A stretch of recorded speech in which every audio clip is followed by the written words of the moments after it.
Германия ищет молодую кровь. Берлин обсуждает призыв женщин. Почему? Фице собирается пойти против Путина. Что потребовал взамен у Европейского Союза? Путин готов встречаться с Зеленским только после капитуляции Украины. В то же время в НАТО заговорили о поражении Путина, а в Киеве о срыве переговоров о мире. Что идет не так? Трамп критикует Кремль, но однозначно не повернулся лицом к Киеву. Что означает тактика американского президента и чем встревожена Европа? Зеленский готов уйти. Громкое заявление с Банковой. Украинцы тем временем назвали своих фаворитов среди политиков. Кто же на первом месте? Семья Макронов на грани развода. Брижит вновь дает отворот-поворот Эммануэлю. Детали скандала.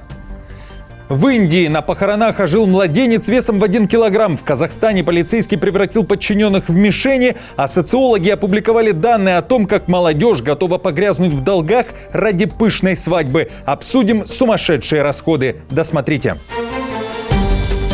Всем привет, это «Время Прядко». Коротко, четко и по делу о том, о чем говорят в мире. Если вам есть что сказать, делитесь своими мыслями и отвечайте на мои вопросы в комментариях. За лайк и подписку буду особенно благодарен. Время начать.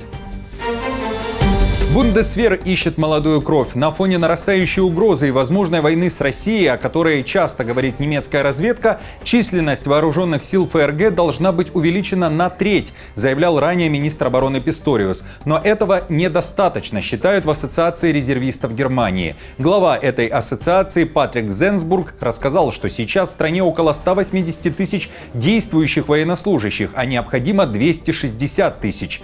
Также Союз резервистов выступает за обязательную воинскую повинность сроком на 1 год. Напомню, срочную службу в Германии отменили в 2011 году. Призыв в ряды Бундесвера стал добровольным. Сейчас же в стране всерьез говорят о том, чтобы в обязательном порядке служили не только мужчины, но и, возможно, даже женщины. Я считаю, первым шагом должно быть введение новой, более широкой и полезной для молодежи воинской обязанности. А затем я хотел бы видеть общественную дискуссию о том, должна ли эта обязанность распространяться только на мужчин или также на женщин. Думаю, граждане уже продвинулись в этом вопросе дальше политиков и должны быть вовлечены в обсуждение.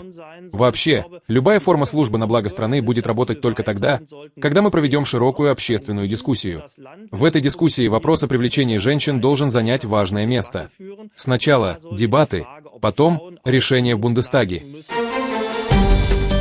Премьер-министр Словакии Фице, который приезжал в Москву на военный парад, готов пойти против Путина, но для этого требует, чтобы ЕС выполнил его условия. И если это произойдет, то Братислава разблокирует принятие антироссийских санкций. По словам Фице, Братиславе нужны гарантии, что она не пострадает от прекращения поставок газа из России, поскольку в новом пакете санкций ЕС заложен полный отказ от российских энергоносителей к 2028 году.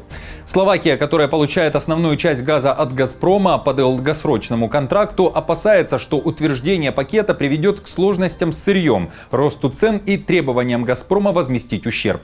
Фице намерен добиться гарантии от Еврокомиссии до 15 июля. В противном случае Словакия оставит свое вето в силе. Напомню, 15 июля в Брюсселе пройдет заседание Совета ЕС на уровне глав МИД. И если во вторник мы примем решение поддержать 18-й пакет санкций, то только при условии, что мы хотя бы о чем-то договоримся. Эта борьба, дамы и господа, не может закончиться со счетом 100-0. Комиссия не может победить Словакию со счетом 100-0. Германия тоже не может победить Словакию со счетом 100-0. Но и мы не можем выиграть 100-0. 18-й пакет санкций против России планировалось принять на саммите ЕС еще в конце июня, но Словакия наложила на него вето. Путин готов встречаться с Зеленским только после капитуляции Украины, а в целом же переговоры Киева и Москвы практически исчерпали себя. Причина – требования или же ультиматумы России. Обо всем этом заявил в интервью The Kyiv Independent представитель украинской переговорной группы Сергей Кислица. Он говорит, смысл дальнейших встреч появится только при условии, если российская сторона получит иной мандат от Путина. В МИД Украины при этом напомнили ключевые требования Киева на переговорах с РФ. Это прекращение огня, создание условий для встречи Зеленского с Путиным, а также решение гуманитарных вопросов, в частности, обмен пленными. Мандат Путина – это принудить к капитуляции. Их логика противоположна нашей. Мы говорим, давайте добьемся прекращения огня, чтобы создать условия для саммита лидеров, создать конструктивную среду для достижений. Они же открыто заявляют, нет, вы сначала принимаете наши требования, капитуляцию, И только потом состоится встреча лидеров. И после этого вы работаете над реализацией этих требований. В то же время президент соседней с Россией страной считает, что Путин не имеет права ничего требовать. В Финляндии заговорили о поражении Путина. Александр Ступп назвал Путина, цитирую, «стратегическим дураком и военным неудачником». Конец цитаты. Это интервью для издания The Sydney Morning Herald. Активно цитирует российские и украинские медиа. Ступп при этом уверен, что Россия не будет нападать на Финляндию. О действиях Путина в Хельсинки сказали еще и следующее. Предлагаю послушать.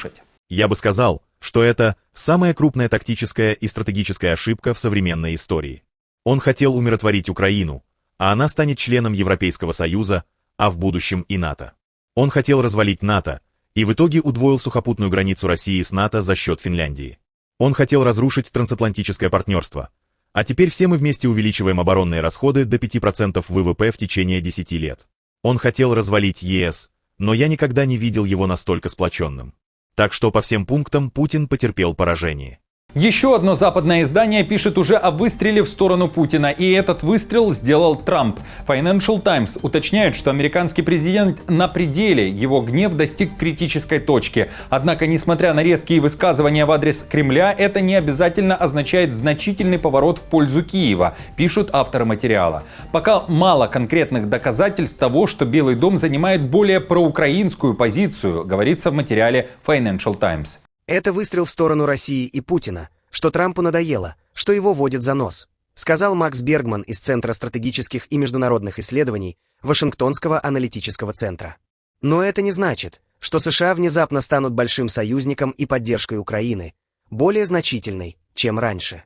Помимо этого, в публикации говорится, что западные союзники Украины по-прежнему считают, что Трамп склонен рассматривать Путина как главного партнера по переговорам в любом урегулировании, а Зеленского как основное препятствие для мирного соглашения. А Зеленский, которого ранее неоднократно критиковал Трамп и призывал уйти с поста, действительно готов уйти, но не завтра или в следующем месяце. Зеленский в документальном фильме российской службы BBC под названием «Зеленский. Его история» заявил, что не собирается сидеть на Банковой 30 или 35 лет. При этом уверяет, что работа президентом – это часть его жизни. Он хочет мира в Украине и уважения к себе после войны. При этом Путина Зеленский сравнил с убийцей. Я не Путин. Я не буду президентом 30 или сколько там, 35 лет. Я не буду. Правда. Нет, поверьте мне. А это значит, что я должен пройти через эту работу и сохранить уважение, собственное самоуважение. Для меня это очень важно.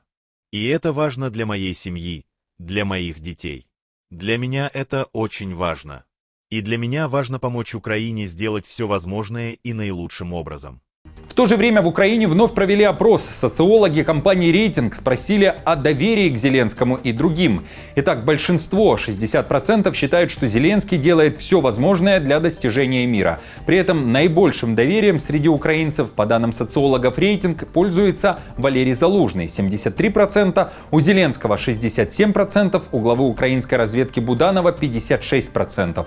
Главкому ВСУ Сырскому доверяют меньше, лишь 41%. Друзья, что думаете об этих данных? Верите ли вы в социологию и опросы в нынешнее время? Поделитесь своим мнением в комментариях. Тем временем Москва назвала украинскую власть террористами и людоедами. Так Захарова отреагировала на обстрел Белгорода. Киевский режим ведет борьбу с мирным населением, детьми, а также совестью, историей, русским языком, культурой, памятниками. Будто решили аккумулировать все худшие практики от варварства до нацизма, от терроризма до людоедства.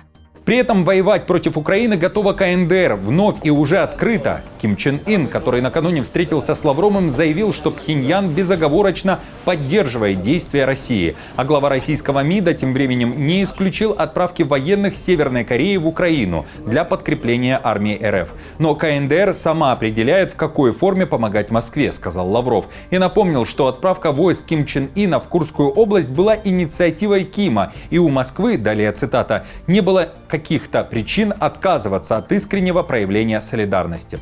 Напомню, соглашение о взаимной военной помощи в случае нападения на одну из сторон Москва и Пхеньян заключили год назад. Обменялись мы и мнениями о положении дел вокруг украинского кризиса. Корейские друзья подтвердили однозначную поддержку всех целей специальной военной операции и действиям российского руководства, российской армии и в целом наших граждан по обеспечению достижения этих целей. В свою очередь мы в очередной раз выразили искреннюю признательность за вклад военнослужащих Корейской народной армии в успешное завершение операции по освобождению Курской области от украинских нацистов и иностранных наемников. Первые сообщения об участии северокорейских военных в боевых действиях появились еще в октябре 2024 года. Россия официально признала это только в конце апреля 2025 года. По оценке украинских официальных лиц, осенью 2024 года Северная Корея направила в Россию 11 тысяч солдат для участия в войне. Около 4 тысяч северокорейских солдат погибли или получили ранения, заявляла разведка Южной Кореи. Друзья, традиционно вопрос, что думаете о словах Зеленского, о его планах, о его заявлениях и нежелании быть в кресле президента еще 30 лет? Как относитесь к информации о том, что переговоры Москвы и Киева себя практически исчерпали, и каков выход может быть? Напишите свое мнение в комментариях. Спасибо вам большое за лайк, а также за подписку. Я продолжаю. Польский президент обращается к Зеленскому. Новоизбранный Навроцкий заявил, что Киев и Варшава могут по-настоящему примириться только через правду. Речь идет о волынской трагедии. Навроцкий обратился к Зеленскому с просьбой разрешить проведение полномасштабных эксгумаций на Волыне. В то же время Анджей Дуда, чей президентский срок подходит к концу, в день памяти жертв волынской трагедии заявил об убийствах поляков украинцами по этническому признаку. На своей странице в соцсети X он напомнил, что середина июля 1943 года стала кульминацией беспощадного преступления, когда от рук, далее цитата, украинских националистов погибли обычные люди, гражданские, невинные жертвы, часто убитые в церквях во время воскресной мессы. Конец цитаты. Они были убиты только потому, что были поляками, подчеркнул Дуда, но при этом призвал Варшаву и Киев также к примирению и совместной заботе о безопасном будущем. Мы хотим и имеем право знать, где покоятся их останки. Мы хотим иметь возможность достойно попрощаться с нашими близкими, помолиться у их могил и зажечь свечу. Право на достойное увековечивание памяти жертв, а особенно совместное их поминовение, является исключительно важным элементом примирения и построения лучшего будущего. Напомню, Дуда уже как минимум дважды заявил, что Зеленский не знал ничего о волынской трагедии, пока не пришел в политику. Масштабное расследование в Казахстане. В сеть слили кадры, которые вызвали возмущение среди граждан страны. Начальник полиции стрелял по подчиненным металлическими шариками из рогатки. Происходящее попало на камеры видеонаблюдения, а потом в соцсети. Мужчина с рогаткой – это глава отдела полиции города Шар Даурен Аль-Жапаров, сообщают казахские СМИ. Таким образом, он приучает к дисциплине своих подчиненных и, похоже, не первый раз, поскольку видео датируется февралем этого года, пишут авторы материалов. В пресс-службе департамента полиции региона говорят, что разберутся со стрелком и после служебного расследования примут меры. В Индии ожил младенец. Настоящее чудо произошло в индийском штате Махарашта, на западе страны, пишет издание The Times of India.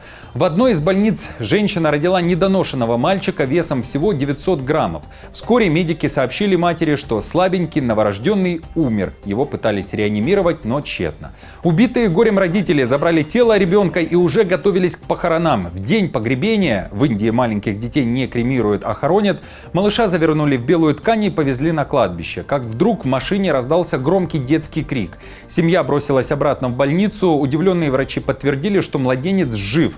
По словам медиков, это редкий медицинский случай, называемый синдромом Лазаря, когда человек, умерший после неудачной реанимации, спонтанно оживает. Врачебную халатность в больнице исключили. Сейчас малыш в реанимации на аппарате искусственной вентиляции легких. Президентская чета Макронов на грани развода. Этими вопросами задаются таблоиды. Первая леди Франции Брижит Макрон вновь оказалась в центре внимания из-за неприязни к мужу Эммануэлю Макрону. Во время прогулки по Виндзорскому замку, причем вместе с королевской семьей, президент Франции протянул супруге руку, а она показательно отстранилась от него. Также СМИ подметили, что по прилету в Великобританию Брижит, спускаясь по трапу самолета, опять проигнорировала руку мужа. Напомню, весь мир заподозрил проблемы в семье Макронов в конце мая этого года. Тогда журналисты случайно засняли пощечину, которую Брижит отвесила президенту Макрону перед выходом из самолета. Макрон опровергает слухи о разладе. По его словам, он просто шутит и балуется с женой, а пресса раздувает все до катастрофы планетарного масштаба. Свадьба, которая загоняет в долги. В Узбекистане провели масштабное исследование о том, какие средства граждане республики готовы потратить или уже потратили на бракосочетание. Согласно опросу, проведенному движением Юксалиш, оказалось, что существует серьезное противоречие между уровнем доходов и расходами на свадьбы. Несмотря на то, что 81% опрошенных семей зарабатывают от 5 до 12 миллионов сумм в месяц, это примерно 400-950 долларов, большая часть готова тратить на свадьбу суммы, сопоставимые с годовым доходом, и даже больше. Итак, 31% опрошенных потратили или потратят до 2400 долларов на свадьбу, до 4000 долларов 24%, до 5500 долларов 16%, до 8000 долларов 16% и свыше 8000 долларов почти 10%. Деньги на свадьбу собирают с помощью родственников, 55% опрошенных, 25% брала или готова взять кредиты, и лишь 14% отдали личные доходы. Свадьбы для многих часто становятся финансовым испытанием и приводят к долгам. Граждане также признались, почему решили сыграть пышные свадьбы. 46% указало основной причиной общественное давление, мол, надо устроить свадьбу для людей. Для 31% это была личная мечта, и 29% это ожидание родителей. А что вы думаете о тратах на свадьбы, на которые часто приглашаются родственники, которых первый раз видишь? Или лучше инвестировать эти деньги в недвижимость для молодых или же отпуск? Поделитесь своим опытом в комментариях. Влезали ли вы в долги, чтобы сыграть свадьбу? Друзья, хорошего вам дня, не забудьте подписаться на канал и поставить лайк этому видео, оставляйте также свои комментарии под этим видео. И я напомню, что новости за неделю собраны в плейлист, переходите и смотрите. До встречи!